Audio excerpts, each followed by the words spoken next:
Hello, comrades, and welcome back to Ushanka Show, stories about life in the Soviet Union. Comrade Sputnikov is back in house, and today we're going to talk about Soviet bicycles. Советские велосипеды. And we will begin with a quick lesson of the Russian language. Урок русского языка. Велосипед.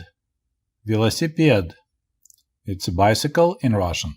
Велосипед. In Ukrainian language, we use the same word, velosiped. Velosiped, although was told that in the Western Ukraine, they called bicycles rover. Rover. And I remember that in northern Ukraine, in our village, older people were calling bicycles velosipedy lisapeta. Lisapeta. And kids were saying velik.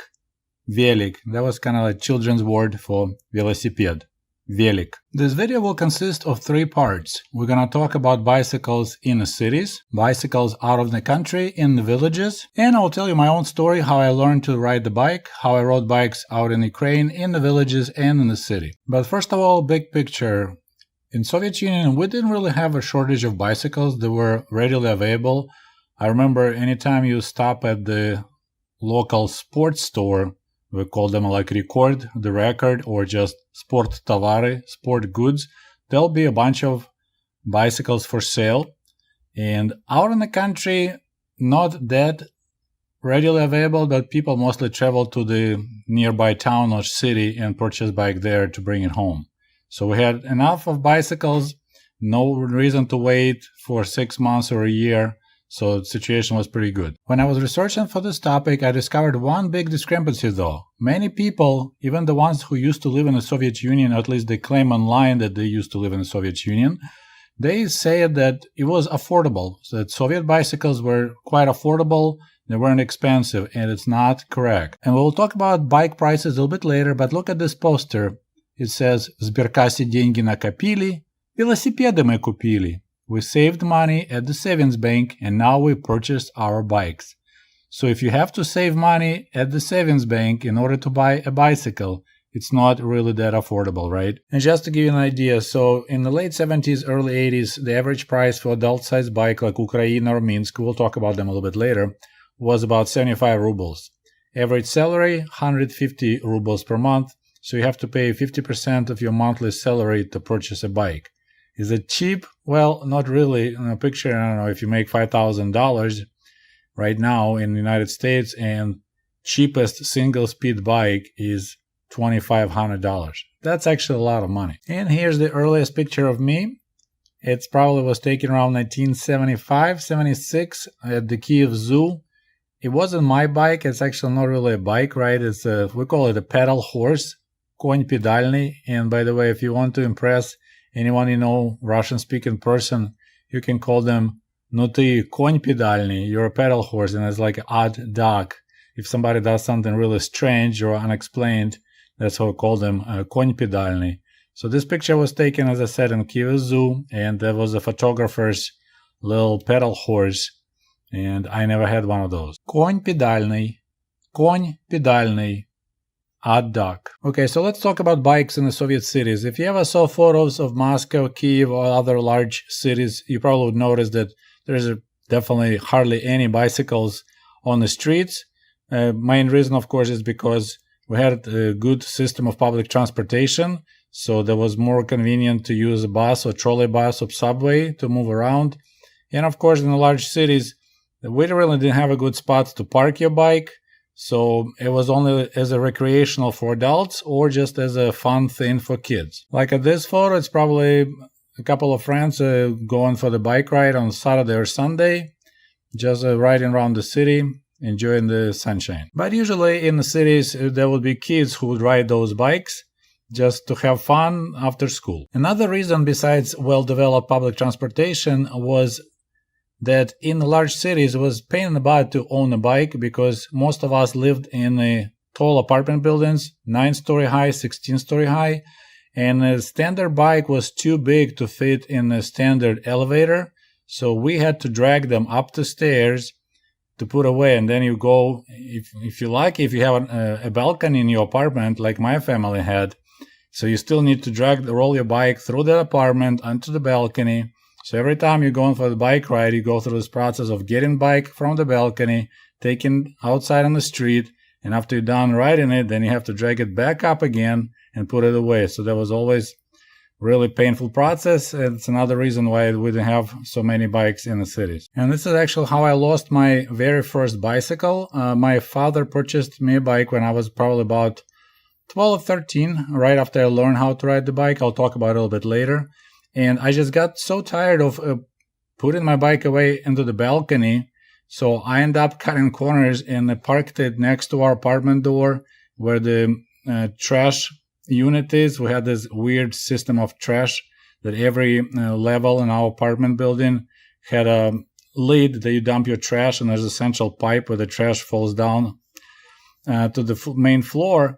And I started leaving bike there while I go to school, and sure enough, in about a week, someone noticed that the bike is parked there and it disappeared, and that was a big tragedy. But out in the country, in the villages, bicycle was an extremely important tool of transportation, because if you live in a village, you maybe have 2, 3, up to 5 kilometers to get to the grocery store, because, you can call it downtown. So there's a center of the village where the stores are, and then there's the streets go in different directions, and sometimes you can live as far as like 4 kilometers from downtown.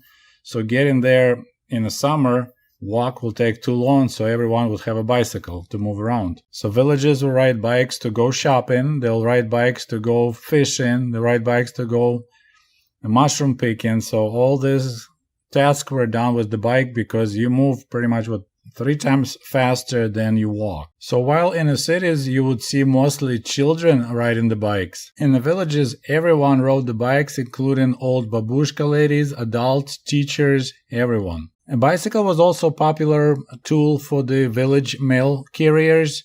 As you see this beautiful socialist art, the lady would deliver newspapers and letters from house to house in the village, and she had to cover, I don't know how many kilometers every day. So bike was a convenient tool to do deliveries faster and more efficiently. And some of you maybe know this guy, Почтальон Pechkin, Postman Pechkin, from one of the most popular Soviet-era cartoons, Простоквашино. And speaking of socialist realism, you could see bikes quite often on the paintings of the Soviet artists. Like this one looks like a village wedding, and you have a hunk in a wife beater riding a bike. Here's another fine example.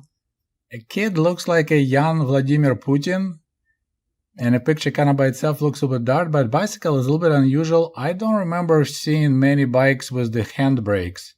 We usually had only brakes that you use your legs, you start pedaling backwards, and that's how you stop your bike. Here's another one. Once again, it's a village motif. Looks like a kid crashed on a bike and bent his wheel, and his grandpa helping him to repair his bicycle. Here's another one. Once again, it's in the village. Kids are listening to old grandpa's stories. I think this picture is extremely adorable, and I just recall that in the Soviet Union, it was hard to find a step-through bikes like ladies' bikes. Look at this picture. A girl is riding normal full-size bike, which is really not convenient for ladies to ride, especially if you wear a skirt. And we just talked about mowing grass in the Soviet Union. Here's another fine example. A guy is sharpening his kosa, and there's a bike in the background, so he's getting ready to head out and cut some hay. And as you see, grass is pretty tall by his log cabin with dandelions in full bloom. I think this painting is really adorable. It's quite romantic. A guy is helping a young lady to fix her bike. It looks like it's a city that has a trolley bus in the background. It's raining, and the girl has a lilacs on her luggage rack, so it's like early June in Moscow maybe, and it's just really cool painting. And to wrap up the topic of bicycles and the socialist realism, there's a couple more for you. Soviet mail carriers with the bikes. One of the oldest and probably one of the largest bike factories in the Soviet Union was the factory located in Kharkov. It was called Kharkovsky Velozavod, and this vintage film was actually filmed in Kharkov factory back in 1929. They manufactured at its heyday in the 70s around 800,000 bicycles per year, and they manufactured a total of 26 million bikes from 1923 till approximately 2001. Their most popular model was V, which stands for Velosiped 134 Ukraina. Just like Ford cars, it was mostly manufactured in black color. It's single speed, always had fenders, has that leather old-fashioned spring seat, came with the leather pouch for your tools, and there was options for the front luggage rack, and it always came with the rear luggage rack. Another large bike factory was located in Minsk, the capital of Belarus, or back then we said Belarusia, Belarussia. The model was called Minsk, or later it started being called Aist, the stork. It was pretty much a twin brother of Ukraina bikes, same size the wheels, single speed, foot brake, fenders, standard seat. It came in more colors, usually was like a green or blue. This is a pretty funny photo. This is Comrade Sergey hauling ass and my friend's Minsk bicycle. We practiced a lot to make this shot so you really pick up the speed, and the guy was following camera, so that's why background looks so washed off. I was literally flying. And here's the picture of my friend Igor with his Minsk bicycle. This photo was taken also in northern Ukraine, in the village where I spend every summer. And here's another photo from the village. My father and my little brother Artyom riding green color Minsk bicycle. And this is normally how would you give a ride to a smaller kid. You don't put him in the back on the luggage rack because it's just not strong enough and makes your bike go funny because you back heavy. A kid would sit on the frame just like that. Okay, so I think it's a good spot to stop right here. And in my next video, we will talk about different models of the Soviet bicycles and prices. And I'll tell you my personal bike story. Thank you so much for watching Ushanka Show. Please don't forget to like this video.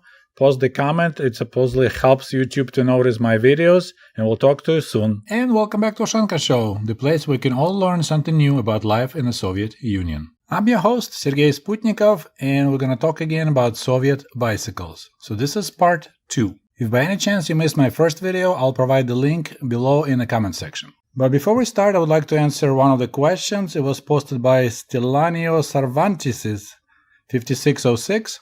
Thanks for this video, it was enlightening. What about the parts? Was there any shortage? Unfortunately, yes, just like with the car parts, bicycle parts were in short supply. Especially like tires and bike tubes.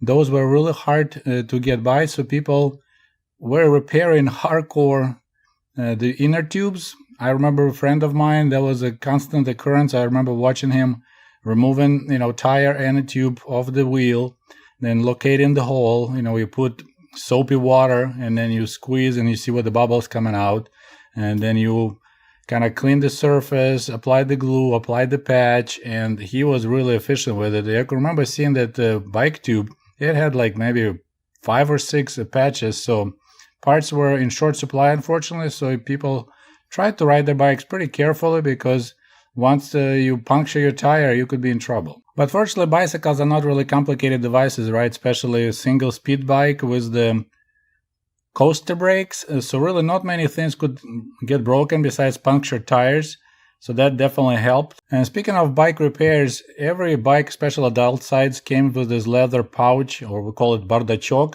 It would be attached to your frame or behind to your bike seat, and that pouch would contain tools to do quick repairs or adjustments. For example, if your front wheel became loose, you can tighten it up, or your steering wheel or your pedals. So there was always a good idea to have this basic repair tools with you while you're on the road. And this is the most important tool out of bardachok. It was called velosipedny ключ. So that's a bike tool, and that had pretty much all the sizes that you needed for your bike to do quick tightening, quick repair. And personally, I was pretty lucky with the bike breakdowns. I never had anything major happen to me. After I purchased my own bike, was tourist road bike. I rode a lot. I think first season I purchased my bike, I rode like almost 1,000 kilometers, maybe even more.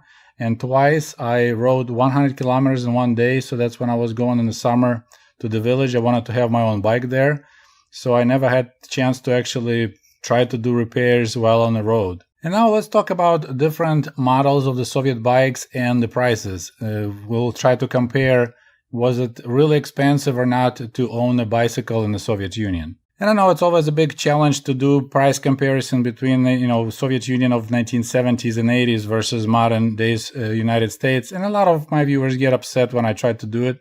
But still, we need to have some reference points. So in our late 70s, early 80s, average salary in the Soviet Union was about 150 rubles per month.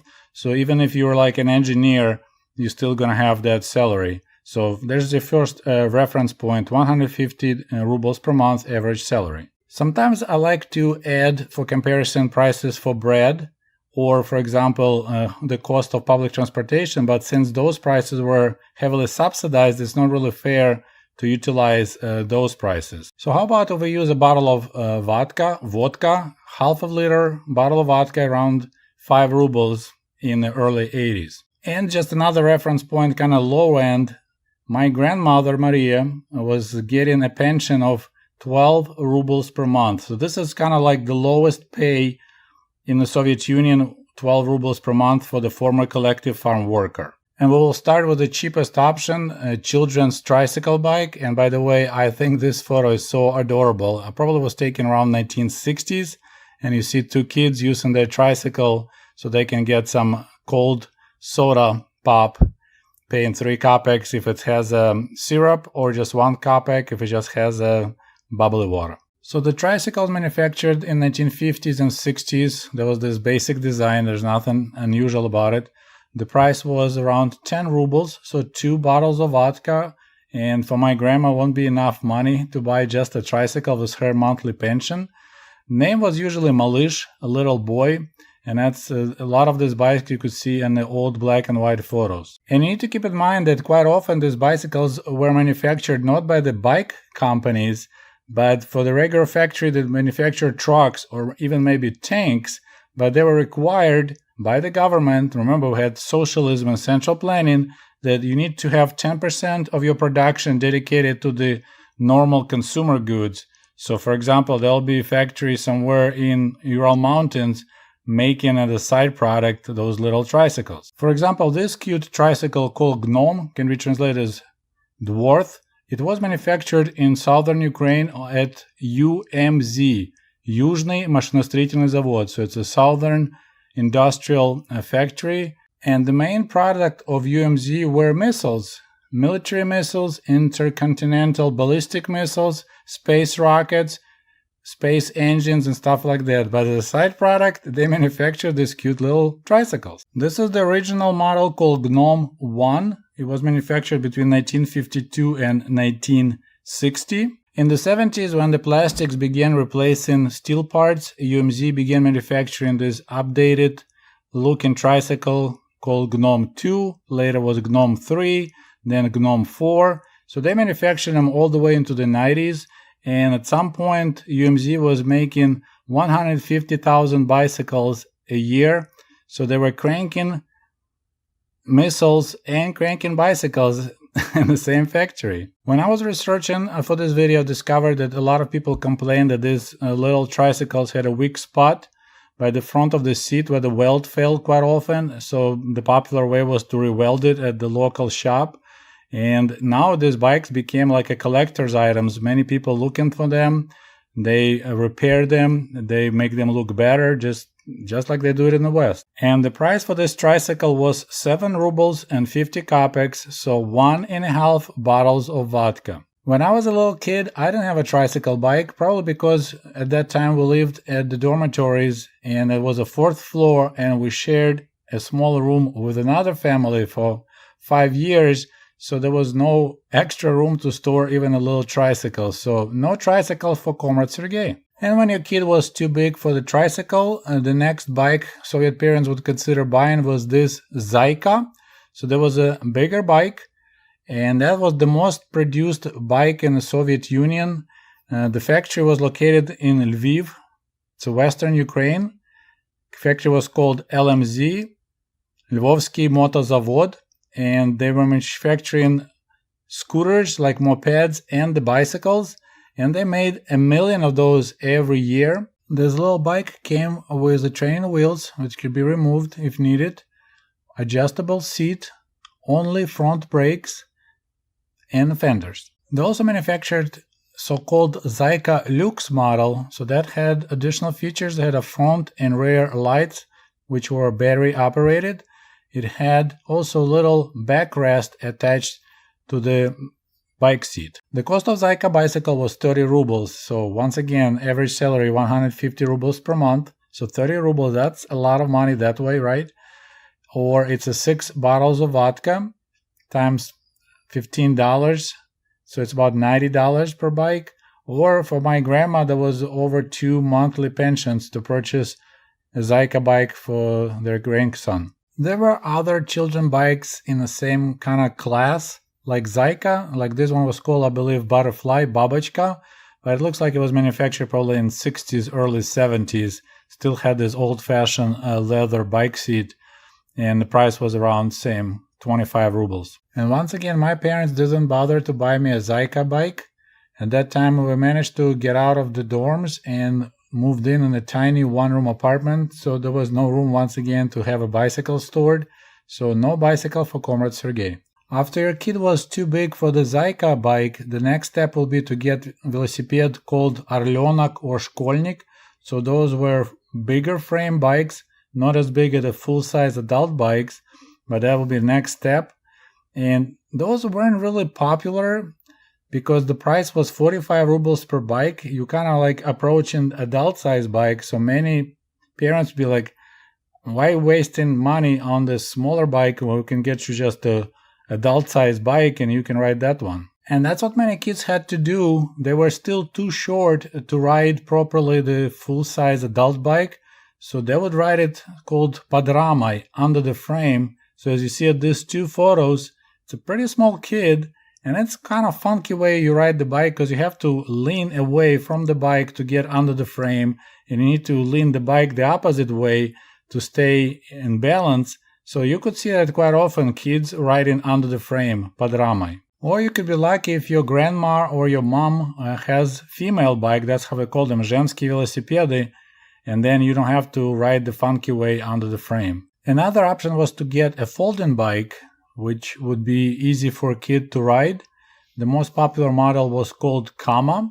That's a steel bike, of course. It was extremely heavy, but it was very popular among kids and especially among the girls. So Kama folding bike was pretty much like a Mercedes of the Soviet bikes. Despite the fact that it was heavy, it was a really comfortable ride, had a very comfortable seat, tall bars, so that was comfortable to ride, and it came with a kickstand, which is Soviet bikes usually didn't have. So you don't have to find a wall to lean your bikes against or lay it on the grass. You can always make your bike stand nicely. And just like Mercedes, it was extremely expensive. Kama was sold for 100 rubles. So you are in an adult size upper bracket price points. So spending that type of money on your kid, that meant your family is doing well. And 100 rubles, if you make average salary 150 rubles a month, that's a lot of money. Or it's 20 bottles of vodka. Another popular folding bike I must mention was Salute. The fireworks. It was manufactured at Penza Bike Factory and it had same issue. It was a very heavy bike, about 35 pounds. So for the smaller size bike, it's a lot of weight, especially if you're a kid. It changed its look over the years and like by the 80s, early 90s, actually looked pretty sharp and was popular among the kids and especially the girls because if you wear a skirt, this bike was easy to get on and get off. As I mentioned in my previous video, the most popular bike in the Soviet Union was probably Ukraina, the Ukraine. It was manufactured in Kharkiv Bike Factory. At its peak, they manufactured around 800,000 bikes per year, and total amount of bikes they manufactured from 1926 till early 2000 was 26 million. Most Ukraina bikes came in black color. They featured single speed, coaster brakes, and thank you for letting me know the name. I didn't know how it's called in English. So they had a luggage rack, had fenders, no kickstand. It's a really, really basic heavy bike, and it was pretty reliable, and that was pretty much what I saw out in the country, that most people were riding Ukraina bikes. Another popular adult-sized bike was Minsk, and you may guess it was manufactured at Minsk Bike Factory. Minsk is the capital of Belarus, and when I say popular, it was just readily available pretty much anywhere, so people were buying them. Price was around 75 rubles to 100 rubles. And same thing, just like Ukraine bike, you need to be like real bike aficionado to determine the difference. Okay, this is Minsk and this is Ukraina, because they looked really similar, same size wheels, same kind of style frame. The only difference, Minsk came in different colors like metallic green or blue, while Ukraine was mostly black. There was a large bike factory in Penza, Soviet Russia, and that factory started as the munition factory. So they were making munition for the Red Army, and bikes were made as a side business. Then they were switched completely to the bike production. They were manufacturing bikes from 1928 till 2016. They had quite a few different models: Sura, Diana, Virage, Prima, Temp. One of them looked like Ukraine and Minsk, called Ural. So that was their version of this standard. And I think it was copied from some German bike, maybe using some German equipment that was brought after the end of World War II. So that's another popular bike, was Ural. Penza and Kharkiv bike factories also manufactured sports bike and road bikes. The one from Kharkiv was called Turist. So that was kind of road bike for the bike tourists. And the one from Penza was called Temp. And the Turist bike, that's the one that I managed finally to purchase myself. I think it was 92 or 93. After my Minsk was stolen when I was still a kid. That bike had a lighter frame, a little bit narrower tires than Ukraina, had 3 speeds and mechanical brakes. So this is the case when if you try to pedal backwards, like trying to use the coastal brakes, you can't stop your bike. And I'm telling you this because this is how my bike got damaged. When I rode this bike 100 kilometers to my village, one of the local guys asked me to take it for a ride. And of course he was amazed because, this bike was way faster than any Ukraine or Minsk have a road. So he took off like crazy, and on the way back, he decided to scare the girls. So there's a group of girls staying on the road. He decided to scare them, and to scare them, he wanted to slam the brakes at the last second.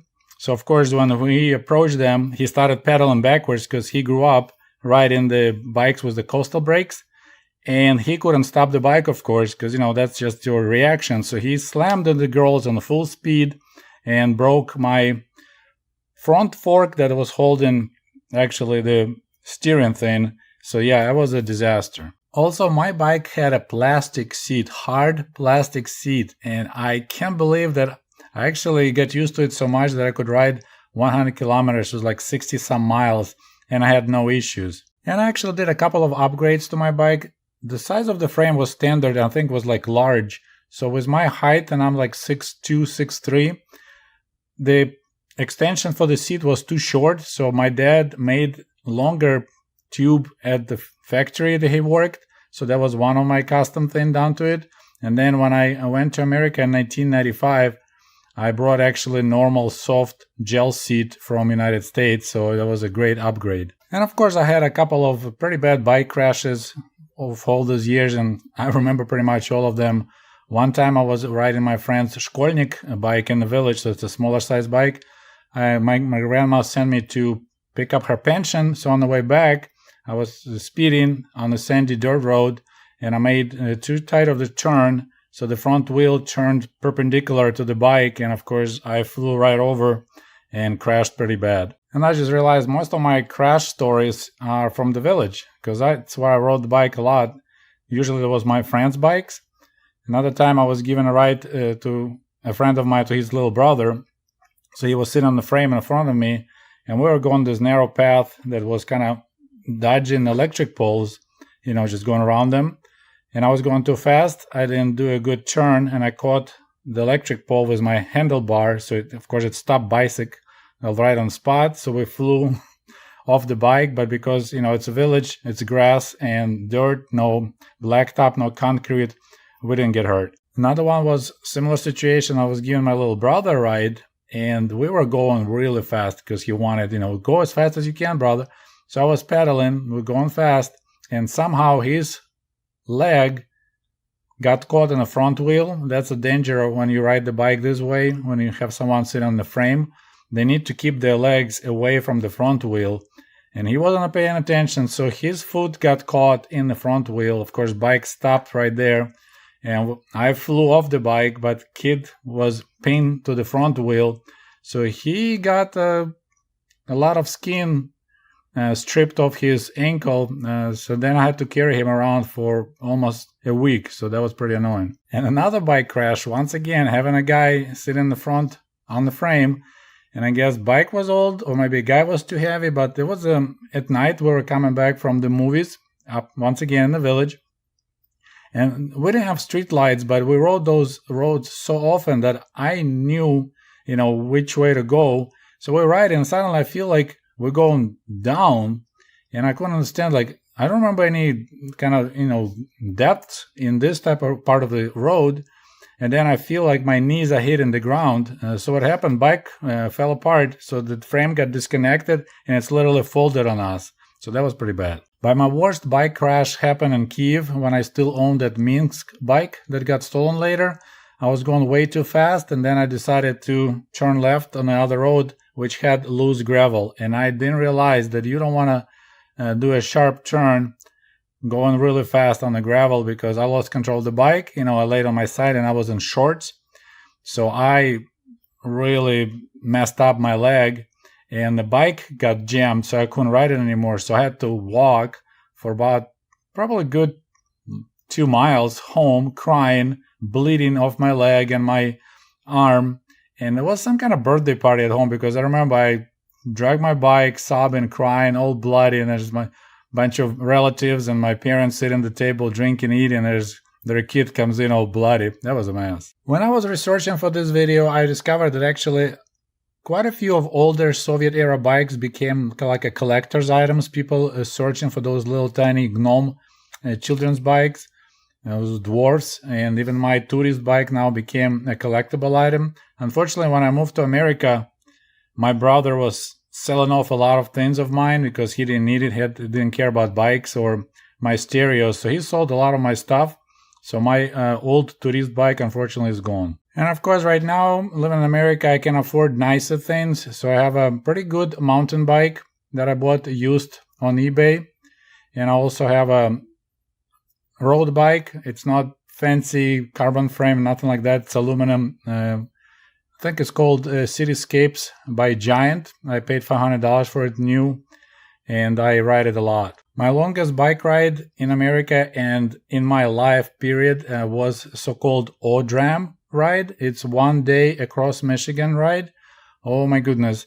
That was the dumbest thing I've done, but I did it. It's about, I believe it was like 141 or 151 mile. It's from one coast of Michigan to another coast. So it's from Montague on the west coast to Bay City on the east coast. And took us 13 hours to do that. We were the last ones to arrive in Bay City, but we made it. That was a lot of pain. Oh my goodness. It was the longest day of my life. But now I'm proud that I did it. Okay, my friends, I think this is all I can tell you about Soviet-era bikes. Once again, they were really popular and out in the country, in the villages. There was the main mean of transportation for people who lived out of the country. Meanwhile, in the cities, because we had decent public transportation, bikes were used only for pleasure or leisure or by kids. And since we lived in the tall apartment buildings, it was pain in the butt to store them. So there was not many bikes out in the cities. Okay, so I think it's time to say do svidaniya, goodbye. And thank you for watching Ushanka Show. Please support my work with your likes, with your comments, and we'll talk to you soon. Well, hello there. This is your favorite comrade, Comrade Sergey, and you tuned in to my program, Ushanka Show. Здравствуйте, дорогие товарищи. Just a friendly reminder that my book American Diaries is available on Amazon.com, or shoot me an email if you would like to have a signed copy. Thank you. So today we're gonna talk about bicycles, and it will be mostly like a story time. I'm just gonna share my memories, and we'll talk a little bit here and there about different models of the bicycles available in the Soviet Union. As with many other things, I was quite a late bloomer, I think is the correct word, when it came to learning how to ride the bicycle. So I learned quite late how to swim. I think I was in 8th grade when I finally figured out how to swim pretty decent. And I learned how to ride the bike maybe when I was already like 11 or so. My parents never purchased for me a small kiddish bike, like, tricycles or just a small bike with the training wheels. So I learned like right away how to ride the big adult size bike, and it happened in the village of my father. So not the village I constantly talk about in northern Ukraine. We're talking about the village in the Zhytomyr region. But before we move any further in the story, let's learn a new Russian word. Velosiped. Velosiped. So velosiped means bicycle. Okay, and now back to the story. So when I was 11 or 12, something like that, my father decided to take me with him to the village. I think he was helping to harvest potatoes. That's what a lot of city folk did. They went back to the villages to help their parents to dig potatoes. And he took me along with a secret plan to teach me how to ride a bicycle while we're there. I didn't know about it. So when we arrived there one day, he offered me like, hey, I want to give you a ride on the bike. You want to go? And it means like, you have a full size adult size bicycle. So you just sit on the frame and the second person is just pedaling and gives you a ride somewhere. So of course, which kid would refuse an offer to give you a bike ride? So of course I hopped on the frame and my dad rode the bike somewhere. I remember there's like a dirt road and the cornfields on both sides. I think he rode the bike towards the local milk farm. And then when we got there, he said, now you gotta ride the bike back and I'll help you. So yeah, this is how I started riding the bike. There was this adult size bike, and I remember I started pedaling. Of course, I lose control. My dad runs behind me, and I just remember I was crashing on the corn to the right. Then we get the bike out. He got me straight again. I'll start pedaling, pick up speed. He let me go. I ride for a while. Then, of course, I lose control, and I go to the left, back in the corn. So I didn't hurt myself falling, but yeah, it took forever to get back to the village. It was fun to ride with my dad, but it wasn't that much fun when I had to ride on my own back. And I could barely be over the frame. I wasn't tall enough to sit on the actual seat, so I was standing on the bike, riding it, barely, have enough length for my legs to reach pedals. So it's kind of like you ride on the bike and you grind it on the frame a little bit, but that was the day when I learned how to ride the bike. Then, of course, I got more confident, and we were there for about a week. So every day I would go on the bike ride, and of course I would keep on crashing because I was just still quite green when it comes to riding bikes. And every time I'd crash on the bike, I'll hit my nuts on the frame because I was literally standing on that frame. So that was constantly, and one road I was taking all the time was basically was built using concrete blocks, so flat, kind of like, so if you fall off the road, you kind of bike jumps and then you hit frame right there, and that was very painful. So when we got back to Kiev, my dad proudly announced to my mom that now our son knows how to ride the bike, and I was proud too, but I was complaining that I'm in pain. And when my mom asked me to take my underwear and looked what was going on, she was horrified because all down there, like that legs and my junk was like dark blue color, was one huge bruise from constantly hitting that bike frame. So my mother gave her dad a hell because she was afraid that I won't be able to have kids later when I grow up because I totally just smashed my testicles. So yeah, that was that was a quite experience learning how to ride the bike. So I'm gonna try to use some American humor. I wasn't a teenager yet. I was only 12 or 11, but already learned the meaning of blue balls. But since I knew now how to ride the bike, my father purchased me a real bicycle. My very first bike was called Minsk. It was built in Minsk bike factory in Belarus. So I had it not for a long time because it got stolen. So that's kind of an issue owning a bicycle in the city if you live like in an apartment building, like most people lived in Kiev or other big Soviet cities, you have to drag your bike inside of the apartment. We lived on the second floor, so it wasn't too bad, but still, 12-year-old kid trying to drag full-size adult bike on the second floor. And then, of course, I had to drag through the whole apartment on our balcony. So that was a pain in the butt. So I kind of became lazy, and what I started doing is started parking the bike just outside the apartment. There was this little, like a cubby hole where the trash unit was. So I showed that before video how we did the trash in the Soviet apartments.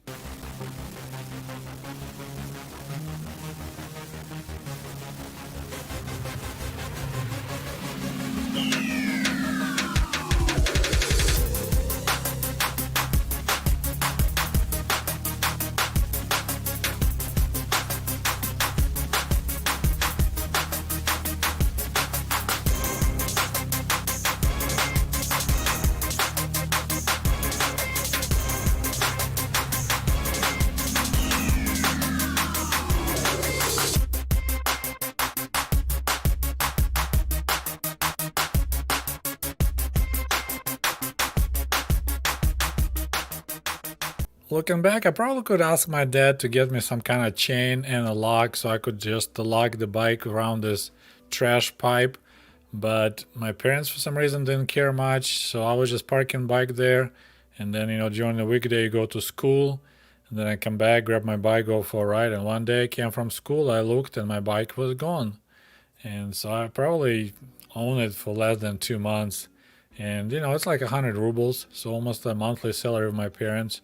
One of my parents, so they were quite upset. So since then, they said, we're not buying your bike anymore. And then in the village, pretty much every family, every household had usually one bicycle, maybe two. I remember a friend of mine, they had two bicycles, like they had a lady style bike with that frame that kind of goes low, step through, right? And the regular bike. My grandfather, Sergei, had a bike that he brought from Germany, where he was a prisoner of war there for quite a few years. So he had this heavy German bike, but it had flat tires, but still I rode it back and forth, and it's probably worth a lot of money now, but it's gone. Next time when I owned a bicycle, Soviet Union was gone. So it happened, I think, maybe in 92 or 93, because I remember I paid with coupons. So we had this temporary currency in Ukraine called coupon. So after, we couldn't use Soviet rubles anymore, and they weren't ready to introduce real Ukrainian currency. They had this temporary currency called coupon. The price was ridiculous. It's about $12 that I paid for that bike. It's called Turist. It was made in Kharkov in Ukraine, and $12 at that time was quite a bit of money. I think my salary was $6 a month, something like that at that time. Had gears, so that's kind of like a road bike with gears. Pretty neat. And also my friends purchased. At that time, was a situation, we had hyperinflation. So everyone was like trying to get rid of coupons if you have any extra. So you will buy anything you can, or dollars or some goods. So two of my friends also bought same bike. So we had 3 tourist bikes, and we rode almost every evening, and we put a lot of kilometers on them. I believe the first season I owned that tourist bike, I put probably close to 1,000 kilometers for one season. That was a lot. And we didn't use helmets.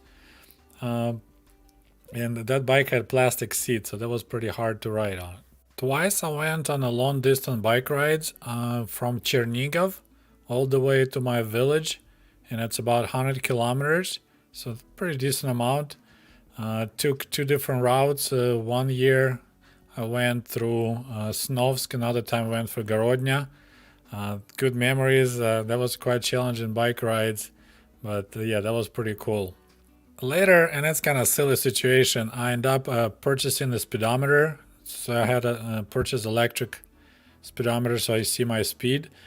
I had a hard time buying it from my friend because I paid $12 for the bike, but speedometer was $20. So this is kind of just like, that doesn't make any sense, right? That your bicycle is less money than speedometer on your bicycle. Kind of similar.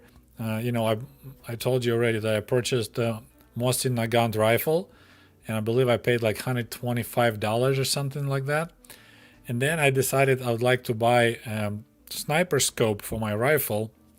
Of course, later I found out I can't use a scope on my rifle, but a scope is like $250, and I bought a rifle for $120, and I was like, okay, I can't do it. That's ridiculous. But this is what I did with my bike. I bought a speedometer for $20 and installed it on a $12 bike. Strangely enough, I still remember most of my bike crashes, which happened many, many years ago. I don't remember what happened 2 weeks ago, but I still remember quite vividly what happened 20 years ago or even 30 years ago. One time in the early 80s, my grandma was still alive. I rode my friend's bike to the post office to get her pension. My grandma worked all her life at the collective farm without being paid for so-called trudodень, so you were required to work a specific amount of days for collective farm without pay. And her pension was really small, only 12 rubles a month, because since she didn't make any money and the pensions were based on your salary, she just got the minimum pension. So on the way back, I was hauling ass on this dirt road, what was more like sand road in the field, and I decided to switch lanes, but it's just a single lane road. And so there where the tires hit, that's when only lanes you have. So I did a sharp turn in the sand, and bike kind of turned 90 degrees, and I flew and I hit my head really hard and my elbows and knees on the ground. Knocked the air out of me, and it was pretty ugly. I didn't scratch anything because I was on sand, but I remember I had to sit down for a while and recover, put my thoughts together, because I got hurt pretty bad. Another time I was riding the bike. I was older then. I had a friend, younger brother of my friend, riding on the frame, so like in the front of me, and I was the guy who was pedaling, and we were going this narrow path, which was kind of going around very close to the electric post, and I was going fast, and I didn't make a turn fast enough, so I caught that electric pole with my arm, with the steering, and once again bike sharply stopped when I caught that pole, and we just flew off the bike. That was mostly funny because we didn't get hurt, but that was quite a flight. One time it wasn't a crash, but I was riding the bike in the village again. Most of the time I rode the bike in the village, my friends' bikes. I was on the way from the store after buying bread, and it was just like nice quiet day. I'm just riding the bike, and this little nasty dog, like, I don't mind when dogs bark at you, but this one is kind of snuck up on me quietly. He was right next to my leg when he barked, and it scared the living Jesus out of me. I almost fell off the bike, and I was like, my arms were shaking when I got home because it just was so unexpected. It was pretty ugly. Another time we were riding bikes in late night, so we would go to the village club, that former church that turned into the club and then got turned back into the church. And when you ride the same road for so many times, you like remember it. So that was dark, no street lights, but we were flying because we knew where to turn, where to go straight when it goes up and it goes down. And so I'm riding the bike, and once again I have the younger brother of my friend with me in the front on the frame. And suddenly I feel like a bike started going down, and I was like, I don't remember any big indentation here in the road. I'm not sure what's going on next, and my knees hit the ground. We couldn't understand what's going on, so we crashed. And what happened, the bike's frame actually got disconnected, so this whole bike is kind of folded into itself, and I felt really bad because it wasn't my bike. I borrowed it from our neighbor, so I had to take it to the collective farm repair shop to weld the frame. But yeah, that was really weird because it's dark, you don't see what's going on, suddenly you feel like you're going down and then your knees hit the ground. That was really bizarre. When I still had my Minsk bike back in Kiev before it got stolen, one time I was riding it home, And I was going really fast, so there's kind of like a slight incline, so you can pick up speed really well, and it's Kiev, so it's a blacktop road.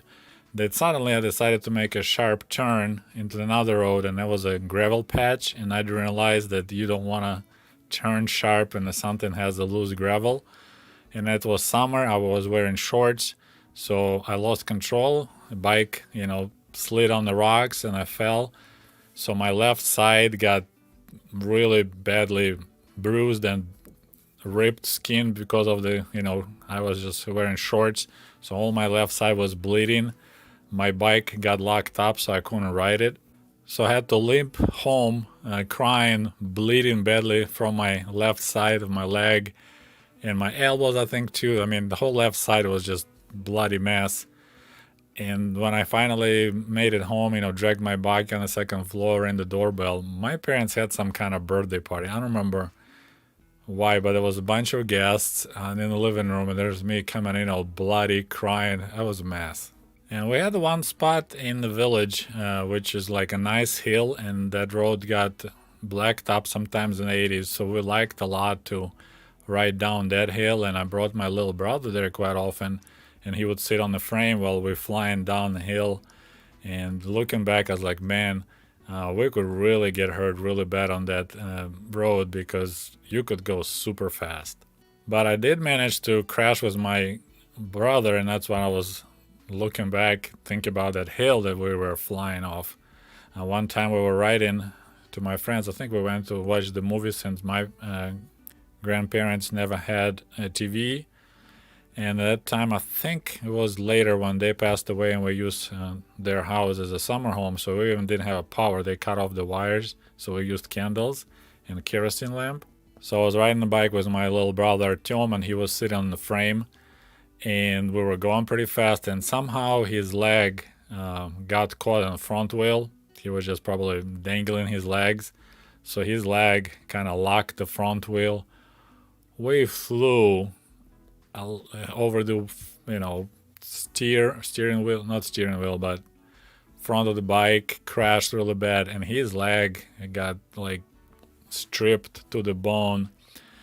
It was ugly mess, so I had to carry him. Yeah, that was the ugliest crash, I think, because my brother got hurt, not me. And then of course he couldn't walk for a while, so I had to carry him around. So later that summer, like we go mushroom picking or go hiking in the woods, whatever. My mother like, okay, take your brother with you. So I had to carry him everywhere since it was my fault for that crash. So I still have pictures when I hold him in my arms and his leg is all bandaged. And yeah, I carry him a lot. I paid the price for my crazy bike riding. And back, in the 80s, even early 90s, even after Soviet Union was no more, we still had open borders between Russia, Ukraine, and Belarus. So one time, it was maybe like 93, 94, me and my friends, we rode bikes. So, I brought my tourist bike to the village. It was one of those summers. And from our village to the border is about, 15, 20 kilometers. And it's kind of neat because in that area, there's one point where three borders come together. So we got Belarus, Ukraine, and Russia, all the borders in one spot. So they have actually a monument there to the friendship of three nationalities, Ukrainians, Russians, and Belarusians. Right now, of course, it's kind of ironic because there's not much friendship going on between Ukrainians and Russians. And now we have, of course, border patrols, borders are closed, customs. I mean, you can't just get there like we used to. We just used to ride the bike right there and like, hey, check it out. See how fast we can visit three countries. You just start hauling ass, that in a circle drive around the monument, and you can visit all three countries in less than a minute. So that was pretty neat. It was a cool bike ride. Since I moved to America, I've owned bike again. I actually own a couple of bikes. For road biking, I have a Giant Cityscapes. It's pretty inexpensive. I think I paid like $500 for new. And I like to ride it on the roads, of course. And one time I participated in the so-called ODRAM, 1 day ride across Michigan. It's like 140 miles or something. It's pretty much from Montague, Michigan on the west coast to Bay City on the east coast. It took us all day, almost died, but I made it. So that was quite a ride. It happens every year, but I think I was once and done. And my second bike is a mountain bike. It's called Intense Spider. I bought it used on eBay, I believe for $800. They're pretty pricey bikes. They're like frame itself in a new condition, about $3,000. Made in California. Of course, in Michigan we don't have mountains, but we have trails in the forest close by where I live in Andrews University. So I use that bike there quite a bit. It's a lot of fun. I truly like to have a mountain bike. Okay, so that was my bicycle velocipede story time, and in my next video I'm gonna cover different models of Soviet bikes that were available back in the USSR, and mostly bikes were used in the countryside, in the villages. That was the kind of method of transportation for the villagers. Not many people had cars, some people had motorcycles, but the most popular way of moving around in the villages was of course a bike.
Mm.